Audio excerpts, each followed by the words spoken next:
না নদীর ভিতরে এই পাগল তাড়াতাড়ি আসো। এই দেখো তোমার বাড়িতে চলে আসি। না আমি এ বাড়ি যাব না। কে তোমার দুইটা ছেলে আর এত সুন্দর একটা বাড়ি থাকতে তুমি রাস্তায় রাস্তায় বেও কে? আমার ছেলেরা আমাকে কি করব মেরে ফেলা দেন বুড়ো খুব জ্বালায়। ঠিক বলেছিস, খুব জ্বালাই।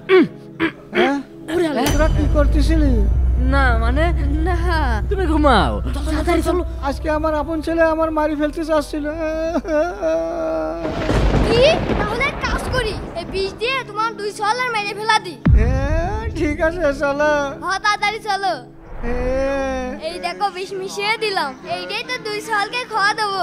আচ্ছা এখন চলো পানি গরম হয়ে যাচ্ছে, তা থেকে না তো তাড়াতাড়ি আসো। কিরে পাগলটা এদিকে আসছে কে?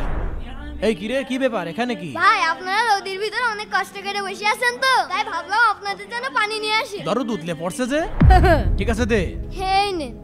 ভাই পানি আমার আগে দেন, আমার বেশি তৃষ্ণা লেগেছে। আচ্ছা নে গেলে খাও খাও খাওয়ার পরে বুঝবা নে। আরে তাড়াতাড়ি খা। না না না খেয়েও না। আরে কি করছে? আরে পাগল কি করে ফেল? বুঝলাম না বুড়ো পানি নিয়ে আসলো কেন আর কেড়ে নিল কেন? বাদ দে পাগল ছাগলের কথা। আরে দাঁড়াও, তুই দৌড় মারলে কে? এই বিষ খেয়ে তো তোমরা জায়গায় মরে যেত। না না ওরা তো আমার সন্তান, আমি বাবা হয়ে কি করে ওদের মৃত্যু দেখতে পারি? আর আমি ওদের খুব ভালোবাসি। বন্ধুরা দাদু হুজুরকে যারা ভালোবাসো ভিডিও তো অবশ্যই লাইক করবে।